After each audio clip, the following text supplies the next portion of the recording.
بسم اللہ الرحمن الرحیم۔ گمنامی روز کے معزز سامعین السلام علیکم۔ آئیے چلتے ہیں کہانی کی طرف۔ سونیا مجھ سے غافل نہیں تھی۔ جنیوا میں میرے ساتھ جو کچھ ہوا تھا اسے اسکرین پر دیکھتی رہی تھی۔ اگر 3 ویکس میرے لیے مشکلات پیدا کرتے تو میرے آگے ڈال بن جاتی اور جوابی کارروائی کرتی۔ ویسے میں اس کی امداد کے بغیر مخالفین سے نمٹ رہا تھا۔ انہیں اپنے فرحات نہ ہونے کا یقین دلا چکا تھا۔ سونیا نے بھی 020 کو اپنی مشین میں قید کر لیا۔ اس نے الپا سے کہا وہ نشے میں ہے، اپنی مصروفیات سے فارغ ہو کر سونے جائے گا تو تم اسے تنظیمی عمل کے ذریعے اپنا تابع دار بنا لینا۔ الپا اس کی ہدایت کے مطابق آدھی رات کے بعد 020 کے اندر پہنچی تو مجھے اس پر تنظیمی عمل کرتے ہوئے پایا۔ اس نے مداخلت نہیں کی۔ جس خاص لب و لہجے کے ذریعے اس کے دماغ کو لاک کیا گیا تھا وہ اسے ذہن نشین کر کے سونیا کے پاس آ گئی، پھر اسے میرے متعلق بتایا۔ سونیا مطمئن ہو کر بولی اپنی حفاظت آپ کرنا اس کی فطرت ہے، مجھے یقین ہو گیا ہے الپا، وہ تمہارے پاپا ہیں۔ الپا نے کہا ایک بار پہلے بھی اپنوں کو اور دشمنوں کو یقین ہو گیا تھا کہ پاپا اس دنیا سے رخصت ہو چکے ہیں، صرف آپ کو یقین نہیں تھا۔ ایک بیوی اپنے شوہر کو جس قدر ڈوب کر پہچانتی ہے اس طرح کوئی اور پہچان نہیں سکتا۔ آپ کہہ رہی ہیں تو یہی ہمارے پاپا ہوں گے۔ آئندہ تم سب کو محتاط رہنا ہے۔ علی اور کبریا سے بھی کہہ دو نادیدہ تنظیم کے کسی فرد کو معلوم نہ ہو کہ ہم ان سے رابطہ رکھتے ہیں۔ سونیا نہیں چاہتی تھی کہ ٹیلی پیتھی کی دنیا کے دوست یا دشمن مجھے کسی پہلو سے اہم سمجھیں اور کسی بھی بہانے مجھ سے رابطہ کریں۔ اس لیے اس نے غیر معمولی مشین مجھ سے لے لی تھی، مگر اس کے باوجود گردش حالات مجھے نادیدہ تنظیم والوں کی نظروں میں لے آئے۔ میں بھی اپنی فطرت سے باز آنے والا نہیں تھا۔ میں نے اس تنظیم کے ایک افسر 020 کو اپنا معمول اور تابع دار بنا لیا تھا۔ میری اس حرکت کے باعث بات بڑھنے والی تھی۔ جو سونیا نہیں چاہتی تھی وہی ہونے والا تھا۔ برین ماسٹر زرد رنگ کے کاٹیج میں قیدی بن کر رہ گیا تھا۔ ٹفکائی اس کے ساتھ رہتا تھا۔ اگرچہ وہ تابع دار بن چکا تھا مگر برین ماسٹر اپنے اس تابع دار سے کوئی کام نہیں لے سکتا تھا۔ اس کی جگہ کوئی جوان عورت ہوتی تو دل بہلانے کے کام آتی۔ دل بہلانے کے لیے وہی ایک غیر معمولی مشین تھی۔ وہ ٹفکائی کو ایک کمرے میں بند رکھتا تھا، بوریت دور کرنے کے لیے مشین کو مختلف انداز میں آپریٹ کرتا رہتا تھا۔ اس طرح کچھ نئی معلومات حاصل ہو جاتی۔ وہ بیزار ہو کر سوچتا تھا میں ایسی معلومات کا کیا کروں، اس 4 دیواری سے باہر کھلی فضا میں سانس لے سکتا ہوں، نہ ہی ان معلومات سے فائدہ اٹھا کر پہلے کی طرح آزاد اور خود مختار رہنے والا پراسرار برین ماسٹر کہلا سکتا ہوں۔ کبھی وہ سوچتا اگر میں نادیدہ تنظیم والوں کی گرفت میں ہوتا تو وہ بھی مجھے سونیا سے اور مسلمان ٹیلی پیتھی جاننے والوں سے بچانے کے لیے کسی 4 دیواری میں اسی طرح قیدی بنا کر رکھتے۔ کیا میں ہمیشہ قیدی بن کر زندگی گزارتا رہوں گا؟ وہ باغیانہ انداز میں سوچنے لگتا سونیا نے مجھے پناہ دے کر کوئی احسان نہیں کیا ہے، اس کی چال بازیاں اور مکاریاں دیر سے سمجھ میں آتی ہیں۔ اس نے دشمنوں کے حملوں سے بچانے کے لیے مجھے یہاں چھپایا ہے، نہ چھپاتی تو کیا ہوتا، کوئی دشمن کبھی مجھے جان سے نہیں مارے گا، میری صلاحیتوں سے فائدہ اٹھانے کی کوشش کرے گا۔ وہ سونے سے بدزن ہو رہا تھا۔ علی حیدرآباد دکن میں اور بے باک مومن لندن میں آزادی سے زندگی گزار رہے تھے۔ دشمن انہیں نقصان نہیں پہنچا رہے تھے۔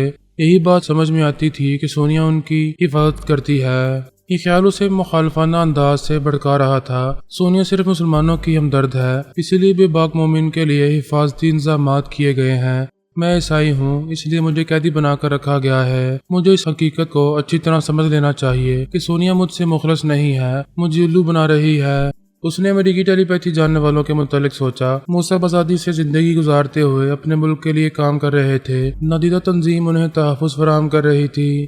دنیا میں آزادی اور خود مختاری سے رہنے کے لیے دل مچلنے لگا۔ اس کی عقل سمجھا رہی تھی کہ اسے زرد کاٹیج کی قید سے اور سونیا کے طلسم سے جلد از جلد نکلنا چاہیے۔ وہ سوچ رہا تھا اور مشین کو آپریٹ کر رہا تھا۔ ایسے وقت اسکرین پر تحریر ابھرنے لگی۔ اس مشین کی کارکردگی 8 ماہ کے لیے تھی۔ وقت ختم ہو رہا ہے۔ ماسٹر نے پریشان ہو کر وہ تحریر دوبارہ پڑھی۔ یہ ایک نئی پریشان کن اطلاع تھی۔ ٹھیک اسی وقت تمام مشینوں پر یہی اطلاع مل رہی تھی۔ سونیا اور علی کی مشینیں، اکابرین اور نادیدہ تنظیم والوں کی مشینیں اپنی کارکردگی کے اختتام کو پہنچنے والی تھیں۔ یہ سبھی کے لیے حیرانی اور پریشانی کی بات تھی۔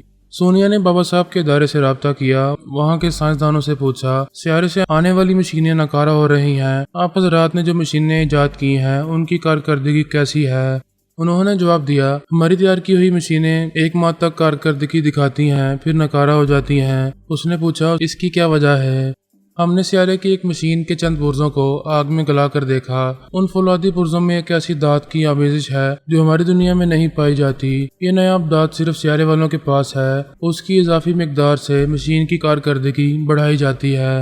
اس ادارے کے ایک مکینک نے کہا، اس دھات کی مقدار کے مطابق گریڈی شرار نے حساب لگایا ہوگا کہ سیارے سے جانے والی مشینیں صرف 8 ماہ تک کارآمد رہیں گی، پھر ناکارہ ہو جائیں گی۔ امریکی سائنسدان بھی اپنے اکابرین کو اور نادیدہ تنظیم والوں کو یہی رپورٹ دے رہے تھے۔ ان سے کہہ رہے تھے، ایسے ہی دوسری مشینیں تیار کی گئی ہیں، مگر یہ سب کھلونوں کی طرح ہیں، کچھ دنوں تک کام کرتی ہیں، پھر ناکارہ ہو جاتی ہیں۔ سیارے میں پیدا ہونے والی دھات کسی طرح لائی جائے تب دوبارہ ایسی مشینیں تیار ہو سکیں گی۔ یہ بات ایسی تھی کہ نہ نومن تیل ہوگا، نہ رادھا ناچے گی، نہ سیارے سے وہ دھات آ سکے گی، نہ آئندہ غیر معمولی مشینیں تیار ہو سکیں گی۔ برین ماسٹر نے خوشی سے اچھل کر، خلق پھاڑ کر، چیختے ہوئے آزادی کا نعرہ لگایا، پھر زرد رنگ کے نقاب کو اتارتا ہوا دوڑتا ہوا اس کاٹیج سے باہر آ گیا۔ ٹف کائی بھی اس کے ساتھ کھلے آسمان کے نیچے آ گیا تھا۔ دونوں خوشی سے پاگل ہو کر ادھر سے ادھر دوڑتے پھر رہے تھے۔ اب وہ زرد رنگ کے قیدی نہیں رہے تھے۔ دنیا کے تمام رنگ ان کے لیے تھے۔ وہ دنیا کے ایک سرے سے دوسرے سرے تک آزادی سے آ جا سکتے تھے۔ وہ ہری بھری گھاس کو، رنگ برنگے پھولوں کو دیکھتے رہے، خوش ہوتے رہے۔ پھر برین ماسٹر نے سوچا، مجھے موقع سے فائدہ اٹھانا چاہیے، اس کاٹیج کو فوراً چھوڑ دینا چاہیے۔ اس نے ٹف کائی کو حکم دیا، کاٹیج میں چلو، اپنا ضروری سامان پیک کرو، ہم ابھی یہ جگہ چھوڑ دیں گے۔ وہ دونوں اندر آ کر ضروری سامان پیک کرنے لگے۔ اس نے پچھلی رات ٹف کائی پر دوبارہ عمل کیا تھا۔ اسے یقین تھا کہ وہ آئندہ کئی دنوں تک اس کا تابعدار بن کر رہے گا، کبھی اسے دھوکہ نہیں دے گا۔ ترمیمی عمل کا اثر ختم ہونے سے پہلے اس پر دوبارہ عمل کیا جائے گا، وہ کبھی اسے رہائی پانے نہیں دے گا۔ وہ دونوں اپنا اپنا سفری بیگ اٹھا کر چل دیے، مگر دروازے تک پہنچنے سے پہلے ہی لڑکھڑا کر گر پڑے۔ فوراً ہی اٹھنا چاہا تو اٹھتے اٹھتے پھر گر پڑے۔ دماغ ان کے قابو میں نہیں تھا۔ وہ پریشان ہو کر ایک دوسرے کا منہ تکنے لگے۔ تب برین ماسٹر نے اپنے اندر جوزف ہارڈی کی آواز سنی، ہیلو برین ماسٹر، کہاں کا ارادہ ہے؟ وہ سانس روک کر آنے والے کو بھگانا چاہتا تھا، مگر اپنی مرضی سے ایسا نہ کر سکا۔ اس نے پریشان ہو کر پوچھا، کون ہو تم؟ کیا تم نے میری لا علمی میں مجھے اپنا تابعدار بنا لیا ہے؟ اسے آواز سنائی دی، کوئی سوال نہ کرو، میڈم تمہیں بلا رہی ہیں، فوراً جاؤ۔ بات سمجھ میں آ گئی، سونیا کی گرفت مضبوط ہے، وہ فرار نہیں ہو سکے گا۔ اڑنے سے پہلے ہی اس کے پر کاٹے جا چکے ہیں۔ وہ خیال خانی کی پرواز کرتا ہوا اس کے اندر آ کر بولا، میڈم آپ کا یہ خادم حاضر ہے۔ اس نے پوچھا، کہاں جا رہے ہو؟ وہ جھجکتے ہوئے بولا، آپ کو چھوڑ کر کہاں جا سکتا ہوں؟ سوچا، زرد رنگ کے پردوں سے نکلنے کی آزادی مل رہی ہے، اب کسی دشمن کی مشین مجھے دیکھ نہیں سکے گی، اور تم نے سوچا میری مشین بھی تمہیں نہیں دیکھ سکے گی۔ وہ جلدی سے بولا، نہیں، آپ کی تو 1000 آنکھیں ہیں، میں بلا آپ سے چھپ کر کہاں رہ سکتا ہوں؟ میں نے سوچا تھا کسی دوسری خفیہ پناہ گاہ میں پہنچ کر آپ سے رابطہ کروں گا۔ یہ کاٹیج بھی خفیہ ہے، اکابرین اور نادیدہ تنظیم والے اس کے بارے میں کچھ جانتے تھے، نہ آئندہ جان سکیں گے، پھر یہاں سے کیوں جا رہے ہو؟ میرا دل گھبرا رہا تھا، کیا میں آپ کے سائے میں رہ کر اپنی مرضی سے جگہ نہیں بدل سکتا؟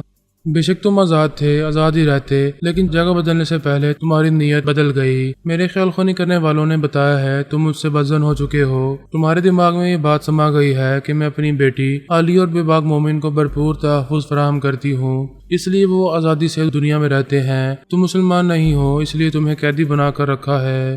میڈم، کیا یہ سچ نہیں ہے؟ نہیں، یہ تمہارے دماغ کا فطور ہے۔ تمہاری نیت بدل گئی ہے، اس لیے تمہاری سوچ اور وفاداری بھی بدل گئی۔ علی قیدی بن کر نہیں رہتی ہے، لیکن آزاد رہ کر اس نے 2 بار جان لیوا حملوں سے خود کو بچایا ہے۔ وہ ایک ذرا توقف سے بولی، اگرچہ وہ حملے گریڈی شرورا کی طرف سے ہوئے تھے، لیکن نادیدہ تنظیم والوں کو عقل آ گئی کہ ہم پر حملے کرنے کے نتائج کیا ہوتے ہیں۔ گریڈی شرورا کے 2 اہم ماتحت مارے گئے تھے اور ان کی مشینیں چھین لی گئی تھیں۔ ان نتائج کے پیش نظر بے باک مومن پر حملے نہیں کیے جا رہے ہیں۔ برین ماسٹر نے کہا، پھر تو وہ خوفزدہ ہو کر مجھ پر بھی حملے نہ کرتے، آپ مجھے چھپنے پر کیوں مجبور کرتی رہیں؟ اس لیے کہ بے باک مومن کے پاس غیر معمولی مشین نہیں ہے، یہ مشین تمہارے پاس ہے۔ تمہارے پاس 2 بڑی قوتیں جمع ہو گئی تھیں، ایک قوت یہ کہ تم ٹیلی پیتھی جانتے ہو، دوسری یہ کہ غیر معمولی مشین رکھتے ہو۔ نادیدہ تنظیم والے ان 2 قوتوں کے ساتھ تمہیں حاصل کرنے کے لیے ہر طرح کا خطرہ مول لے سکتے تھے۔ وہ ذرا توقف سے بولی، میں تمہاری بہتری کے لیے کچھ عرصے تک تمہیں رپوس رہنے دیتی، ساری زندگی قیدی بنا کر نہ رکھتی، مگر تم جیسے لوگ پیدائشی طور پر احسان فراموش ہوتے ہو۔ جب میں تمہیں آزاد کرتی ہوں، تم یہاں سے جا سکتے ہو۔ وہ بولا پر کاٹ کر کہتی ہیں میں اڑ سکتا ہوں، آپ کی ٹیلی پیتھی جاننے والے مجھے غلام بنا چکے ہیں، میں دنیا کے کسی بھی خطے میں پہنچ کر غلام ہی رہوں گا۔ تم بھول رہے ہو کیا ہماری لائف ہسٹری یاد نہیں ہے؟ ہماری یہ خوبی بھول چکے ہو کہ دوست ہو یا دشمن ہم کسی کو غلام بنا کر نہیں رکھتے۔ یہ امریکی ٹیلی پیتھی جاننے والا ٹف گائے تمہارے سامنے ہے، اس سے پوچھو بہت عرصہ پہلے ہم نے اسے اور اس کے ساتھی کو تابعدار بنایا تھا، جب ان کے سروں سے خطرہ ٹل گیا تب ہم نے انہیں آزاد کر دیا تھا۔ وہ بولا میں مانتا ہوں آپ اور فراد صاحب زبان کی دنی ہیں، جو کہتے ہیں اسے سچ کر دکھاتے ہیں کہ آئندہ میرے دماغ میں میری اجازت کے بغیر کوئی نہیں آئے گا۔ میں وعدہ کرتی ہوں میری طرف سے کوئی عامل تمہارے دماغ میں نہیں آئے گا، تم آج سے آزاد ہو، مگر صرف تم، ٹف گائی نہیں۔ تم اسے اپنے ساتھ نہیں لے جاؤ گے، وہ ہمارا شکار ہے۔ میڈم میں جانتا ہوں آپ جو کہہ رہی ہیں وہی ہوگا، میں جسمانی طور پر ہی نہیں دماغی طور پر بھی آزاد ہو جاؤں گا۔ ٹف گائی کو چھوڑ کر جا رہا ہوں، آپ کا بہت بہت شکریہ، آپ بہت گریٹ ہیں۔ وہ سونیا کے دماغ سے چلا گیا، ٹف گائی کو اسی کاٹیج میں چھوڑ گیا، اسے آزادی مل گئی تھی، یہ بہت بڑی بات تھی۔ سونیا نے الپا سے کہا ٹف گائی کو تم سنبھالو، ابھی اس پر تنویمی عمل کر کے برین ماسٹر کا عمل ضائع کر دو، کسی دوسرے لب و لہجے سے اس کے دماغ کو لاک کرو۔ دوسرے دن سونیا کی کمیونیکیشن مشین پر سیارے سے سگنل موصول ہوا، اس نے مشین کے ایک بٹن کو دبایا، گریٹ ایشورا تحریر کے ذریعے کہہ رہا تھا تمہاری دنیا میں جتنی کمیونیکیشن مشینیں ہیں ان سب کی اسکرین پر میری یہ تحریر پڑھی جا سکتی ہے۔ اے زمین کی پستیوں میں رہنے والوں، کہاں ہیں وہ غیر معمولی مشینیں جو میرے وفاداروں سے چھین لی گئی تھیں؟ میرے جانثار جان سے گئے، مشینیں بھی گئیں، میرا حوصلہ دیکھو کہ میں نے صبر کیا، میں جانتا تھا 8 ماہ بعد تم سب ان مشینوں سے محروم ہو جاؤ گے، کمیونیکیشن مشین سے بھی آئندہ رابطہ نہیں ہو سکے گا۔ اس کے پرزوں میں بھی اسی دات اور کیمیکلز کی آمیزش ہے، یہ دات یہ کیمیکل صرف ہمارے سیارے میں ہے۔ میں پچھلے 8 ماہ سے خاموش تھا، مجھے اسی دن کا انتظار تھا۔ اب میرے سیارے کی کوئی چیز تمہاری دنیا میں نہیں ہے، میرا کوئی ماتحت تمہاری زمین پر نہیں ہے۔ کیا تم سوچ سکتی ہو آئندہ کیا ہونے والا ہے؟ سونیا نے تحریری جواب دیا، اور کیا ہو سکتا ہے؟ ہمارے پاس غیر معمولی مشینیں نہیں رہیں، تمہیں یہ اندیشہ تھا کہ ہماری دنیا میں آؤ گے تو ہم اپنی مشینوں کے ذریعے تمہیں دیکھ لیں گے، تم ہم سے چھپ کر کہیں نہیں رہ سکو گے۔ اس نے کہا بے شک اب مجھے کسی قسم کا اندیشہ نہیں ہے، میں آؤں گا اور ایسے انوکھے انداز میں آؤں گا کہ تمہاری روحانی قوتیں بھی مجھے چھو نہیں سکیں گی۔ پچھلے تجربات نے سمجھا دیا ہے تم ناقابل تسخیر ہو، اس بار میں سمجھاؤں گا کہ میں ناقابل تسخیر ہوں۔ آئندہ سیارے سے کوئی مشین نہیں آئے گی، میرا کوئی ماتحت نہیں آئے گا، مگر ہوگا کیا؟ ہوگا یہ کہ صرف میں آؤں گا، تنہا، بالکل تنہا، اور یہ تنہا گریٹ ایشورا پوری دنیا کو ہلا کر رکھ دے گا۔ میرے حساب سے آئندہ 1 برس کے اندر پوری دنیا میں میری حکومت قائم ہو جائے گی، میں آنے والا ہوں، میرا انتظار کرو۔ اس نے رابطہ ختم کر دیا۔ یہ حقیقت شروع سے ہی سب کے ذہن میں تھی کہ گریٹ ایشورا شکست کھانے کے بعد کوئی جوابی کارروائی ضرور کرے گا، لیکن یہ اندازہ نہیں تھا کہ جوابی کارروائی کیا ہوگی۔ اگرچہ اس نے بہت ہی بے تکے انداز میں چیلنج کیا تھا، تاہم اسے نظر انداز نہیں کیا جا سکتا تھا۔ اب دنیا والوں کو بہت زیادہ محتاط رہنے کی ضرورت تھی۔ نادیدہ تنظیم کے افسران جو غم میں مہارت رکھتے تھے مگر وہ خیال خوانی نہیں جانتے تھے، خیال خوانی کی یہ کمی غیر معمولی مشین کے ذریعے پوری ہوتی تھی۔ وہ ٹیلی پیتھی کے بغیر مشین کی اسکرین پر تمام مطلوبہ افراد کے چھپے ہوئے راز معلوم کر لیتے تھے۔ اس طرح اپنے ٹیلی پیتھی جاننے والوں کے بھی وہ محتاج نہیں رہے تھے، اپنے اندر آ کر باتیں کرنے کی اجازت نہیں دیتے تھے۔ اب تو اپنے دماغ کے دروازوں کو کھولنا ضروری ہو گیا تھا۔ وہ ٹاپ سیکرٹ معاملات کو ٹیلی فون کے ذریعے طے نہیں کر سکتے تھے، مختصر یہ کہ وہ اپنے ٹیلی پیتھی جاننے والوں کے لیے نادیدہ نہیں رہے تھے۔ گریٹ ایشورا کی حکمت عملی نے انہیں اپنوں کے سامنے بے نقاب کر دیا تھا، آئندہ وہ ہمارے سامنے بھی کھل کر آنے پر مجبور ہو سکتے تھے۔ میں نہیں جانتا تھا کہ ٹیلی پیتھی کی دنیا میں زبردست انقلاب آیا ہے۔ میرے پاس غیر معمولی مشین نہیں تھی، اس لیے اس کے ناکارہ ہو جانے سے میرے لیے کوئی فرق نہیں پڑتا تھا۔ البتہ میری لا علمی میں مجھے موجودہ انقلاب کا فائدہ پہنچنے والا تھا۔ نادیدہ تنظیم کے 3 بگز پہلے کی طرح پراسرار بن کر رہنا چاہتے تھے۔ انہوں نے سوچا اگر پہلے کی طرح گریٹ ایشورا سے سمجھوتا ہو جائے تو دوست بن کر عارضی طور پر ہی صحیح اس سے دوبارہ غیر معمولی مشین حاصل کی جا سکتی ہے۔ ایک افسر نے کہا وہ تنہا پوری دنیا کو تسخیر کر کے یہاں حکومت کرنا چاہتا ہے، جبکہ یہ ناممکن ہے۔ اسے ہماری ضرورت پڑے گی، ہم اس کے کام آئیں گے تب وہ ہمارے کام آئے گا، ہمیں اس سے رابطہ کرنا چاہیے۔ باتوں ہی باتوں میں یہ معلوم ہو سکتا ہے کہ وہ آئندہ کیا کرنے والا ہے۔ انہوں نے کمیونیکیشن مشین کے ذریعے اسے مخاطب کیا، تحریر کے ذریعے کہا ہم یوگا جاننے والے خفیہ آرمی کے افسران تم سے ضروری بات کرنا چاہتے ہیں۔ تحریری جواب موصول ہوا، جو کہنا ہے فوراً مختصر الفاظ میں کہو۔ ہم کامیابی سے پہلے تمہیں یہاں کا حکمران تسلیم کرتے ہیں، دوست اور معاون بن کر تمہاری حکومت قائم کرنے کے سلسلے میں بھرپور تعاون کرنا چاہتے ہیں۔ تم لوگ بار بار مسلمانوں سے اور سونیا جیسی ایک تنہا عورت سے مار کھاتے رہے ہو، میری امداد کیا خاک کرو گے؟ سونیا غیر معمولی مشین کے ذریعے ہم پر باری پڑ گئی تھی، تمہیں بھی اپنے جاں بازوں سمیت یہاں سے بھاگنے پر مجبور کر دیا تھا۔ آئندہ وہ ہم پر حاوی نہیں ہو سکے گی۔ آئندہ کیا ہوگا یہ میں جانتا ہوں، میری باتیں مجھے خیز لگ رہی ہیں، مگر جلدی دیکھو گے میں تنہا پوری دنیا کو تسخیر کرتا ہوا دکھائی دوں گا۔ تم ہم سے دوستی کر کے اپنی طاقت بڑھا سکتے ہو، مجھے کسی کی ضرورت نہیں ہے۔ جب میں اپنے جانثار ماتحتوں کو امداد کے لیے ارضی دنیا میں نہیں لاؤں گا تو تم لوگوں سے تعاون کیوں چاہوں گا؟ میں نے ایسی حکمت عملی تیار کی ہے کہ میرے لیے کسی کا تعاون ضروری نہیں ہے۔ شاید وہ آگے بھی کچھ کہنے والا تھا مگر کمیونیکیشن مشین کی اسکرین بجھ گئی، وہاں ابھرنے والی تحریریں مٹ گئیں۔ انہوں نے ہر طرح اسے آن کرنا چاہا مگر وہ مشین مردہ ہو چکی تھی۔ انہوں نے اپنے ٹیلی پیتھی جاننے والوں سے کہا، سونیا اور اکابرین کے پاس کمیونیکیشن مشینیں ہیں، معلوم کرو کیا وہ کام کر رہی ہیں۔ یہی بات اکابرین بھی معلوم کرنا چاہتے تھے۔ پتہ چلا غیر معمولی مشینوں کی طرح تمام کمیونیکیشن مشینیں بھی ناکارہ ہو گئی ہیں۔ آئندہ اس دنیا کے لوگ سیارے کی کسی ٹیکنالوجی سے کوئی فائدہ نہیں اٹھا سکیں گے۔ نادیدہ تنظیم کے 3 بگس مایوس ہو گئے۔ گریٹ ایشرا نے انہیں ٹکا سا جواب دیا تھا کہ وہ دوستی کیے بغیر، کسی سے امداد حاصل کیے بغیر اس دنیا پر حکومت کرے گا۔ میں 020 کے خیالات پڑھتا رہتا تھا۔ اس سے پتہ چلا کہ مشینوں سے محروم ہونے کے بعد نادیدہ تنظیم کے 3 بگس بہت پریشان ہیں۔ کمیونیکیشن مشینیں بھی نہیں رہی ہیں، اس لیے اب وہ فون کے ذریعے اپنی تنظیم کے تمام اہم افسران سے باتیں کرتے تھے، ایک دوسرے کو اپنی آوازیں سنا رہے تھے۔ میں 020 کے ذریعے کتنے ہی اہم افسران کی آوازیں سن چکا تھا۔ وہ سبھی یوگا میں مہارت رکھتے تھے۔ میں نے کسی کے اندر جگہ بنانا ضروری نہ سمجھا۔ فی الوقت 020 کے گھریلو معاملات سے دلچسپی لے رہا تھا۔ اس کی بیٹی رینی ایک ادھیڑ عمر شخص سے متاثر ہو گئی تھی اور اس سے شادی کرنا چاہتی تھی۔ 020 نے رینی سے پوچھا، وہ بوڑھا کون ہے؟ میں اس سے ملنا چاہتا ہوں۔ رینی نے کہا، ڈیڈ وہ بوڑھا نہیں ہے، بس عمر کچھ زیادہ ہے، لیکن جوان لڑکی کے سامنے بوڑھا ہی لگے گا۔ نہیں، بوڑھی عورتوں کے سامنے جوان لگتا ہے۔ میری پسند ہے، میری اپنی لائف ہے، مجھے اپنی مرضی سے زندگی گزارنے کا حق ہے۔ پھر بھی کھرے اور کھوٹے کو پہچاننا ضروری ہے۔ ایک بار اس سے ملاقات کراؤ۔ اور لائٹ آج شام اسے چائے پر بلاؤں گی۔ میں رینی کے معاملے میں اس لیے دلچسپی لے رہا تھا کہ میں بھی بوڑھا تھا اور رینی کی طرح ندا بھی جوان تھی، شادی سے پہلے میرے عشق میں گرفتار تھی۔ میں دیکھنا چاہتا تھا کہ رینی کے عشق کا اونٹ کس کروٹ بیٹھنے والا ہے۔ صبح کا وقت تھا۔ ندا ناشتہ کرنے کے دوران لاہور ہیڈ آفس کے مینیجر سے فون پر بات کر رہی تھی۔ وہ ہنی مون کے لیے آئی تھی مگر دن رات کاروباری معاملات میں الجھی رہتی تھی۔ اس نے فون بند کرتے ہوئے کہا، ہمیں واپس جانا چاہیے، ہمارے مینیجر صاحب اتنے بڑے کاروبار کو تنہا سنبھال نہیں پا رہے ہیں۔ میں نے کہا، ابھی 4 دن ہوئے ہیں اور تم واپس جانے کی بات کر رہی ہو۔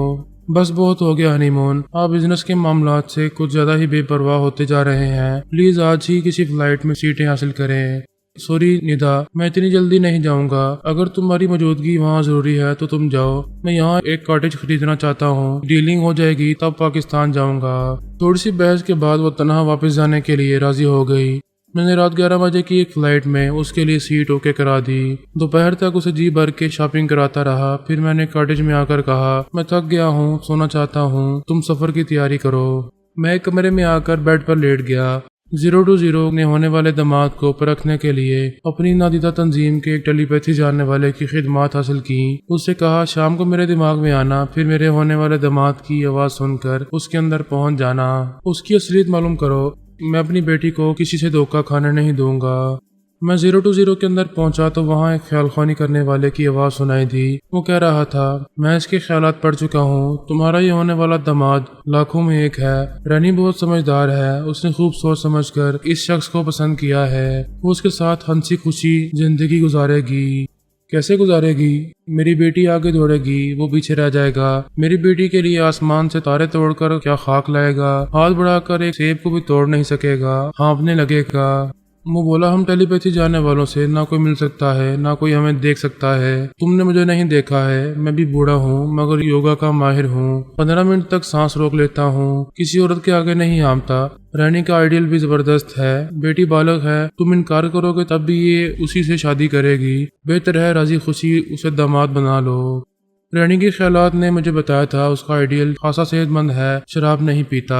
اس نے ایک بار رینی کے سامنے 15 منٹ تک سانس روکنے کا مظاہرہ کیا تھا۔